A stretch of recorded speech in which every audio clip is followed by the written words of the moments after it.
আসসালামু আলাইকুম। আজকে একটু নতুনভাবে মিষ্টি কুমড়া রান্না করব। একটু ভিন্ন স্বাদে এবং সহজ উপকরণ দিয়ে এমন মজার রেসিপি বানাবো যা খেলে সবাই বলবে এটা আগে কেন খায়নি। চলুন তাহলে দেরি না করে শুরু করি আজকের এই রেসিপি। এখানে আমি একটি মিডিয়াম সাইজের মিষ্টি কুমড়া খোসা ছাড়িয়ে টুকরো টুকরো করে কেটে নিয়েছি। মিষ্টি কুমড়াগুলো খুব ভালোভাবে ধুয়ে পরিষ্কার করে নিয়ে তারপর এই যে একটি প্লেটের মধ্যে নিয়ে নিচ্ছি আমি 2 পিস ভাজা মাছ।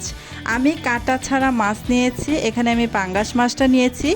যেহেতু এই মাছে কাটা থাকে না তাই এই মাছটাই আমি নিয়েছি। আপনারা চাইলে যে কোনো মাছ দিয়ে এই রেসিপিটা করতে পারেন। আমি এখানে 2 পিস নিয়েছি, যেহেতু এই মাছগুলোকে ভেঙে তারপর আমি রান্না করব, সেক্ষেত্রে এখানে কিন্তু খুব বেশি পরিমাণে মাছের দরকার পড়বে না।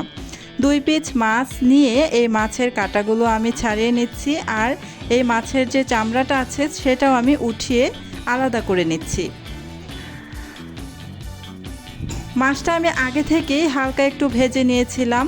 আপনারা যদি অন্যান্য মাছ দিয়ে করেন সেক্ষেত্রে কাঁটাটা বাছতে একটু অসুবিধা হবে, আর কাঁটা ছাড়া মাছ নিলে এই রেসিপিটা করতে একদমই সহজ, খুব বেশি সময় লাগে না।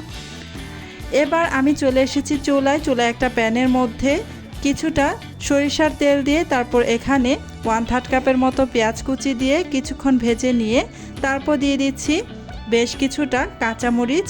এখানে আমি কাঁচামরিচগুলোকে একটা কাঁচামরিচ 4 ফালি করে কেটে নিয়েছি, যাতে করে এই কাঁচামরিচের ভেতরের ঝালটা সম্পূর্ণ বের হয়ে আসে। যেহেতু এখানে আমি গুঁড়ামরিচটা খুবই সামান্য ব্যবহার করব, সেহেতু কাঁচামরিচটা আমি এভাবে 4 ফালি করে কেটে তারপর দিয়ে দিয়েছি।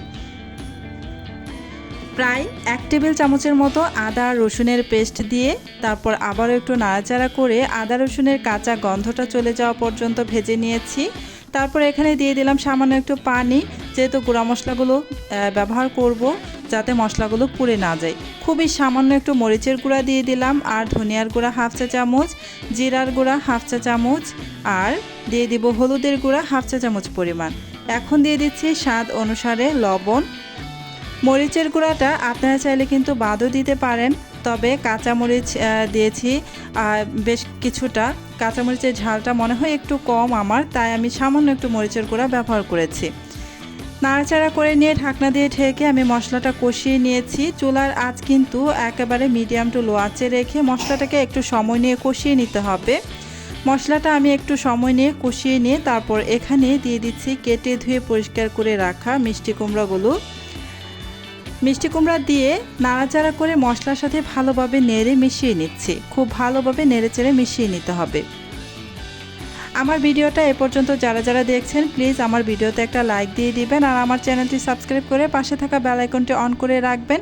এতে করে যখন আমি নতুন কোনো ভিডিও আপলোড করব তখন সাথে সাথে আপনার ওখানে নোটিফিকেশন পৌঁছে যাবে। এই মিষ্টি কুমড়াটা আমি খুব কিছুক্ষণ সময় কষিয়ে নিয়েছি। তারপরে যে ঢাকনাটা খুলে নাড়াচাড়া করে নিয়ে এখানে আমি কিন্তু মাছগুলো ব্যবহার করছি। ভেজে রাখা মাছ যে আমি কাটা ছাড়িয়ে রেখেছিলাম সেই মাছগুলো আমি দিয়ে দিয়েছি। এবার নাড়াচাড়া করে ভালো করে আবারও মিশিয়ে নিব। মিষ্টি কুমড়াটা কষানোর পর যখন হাফ সিদ্ধ হয়ে আসবে তখন কিন্তু এই মাছগুলো দিয়ে দিবেন।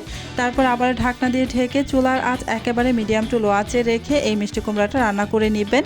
এতে করে এখানে এক্সট্রা পানি দেওয়ার কোনো দরকার পড়বে না। এখানে এক্সট্রা পানি দেওয়া ছাড়া কিন্তু রান্নাটা করে নিতে হবে। এক্সট্রা পানি দেওয়া ছাড়া যদি রান্নাটা করেন তাহলে কিন্তু খেতে ভীষণ ভালো লাগবে। এই যে মিষ্টি কুমড়াটাও বেশ ভালোভাবে সিদ্ধ হয়ে এসেছে। এবার আমি চুলাটা অফ করে দিয়েছি। রান্নাটা কিন্তু আমার একদমই রেডি।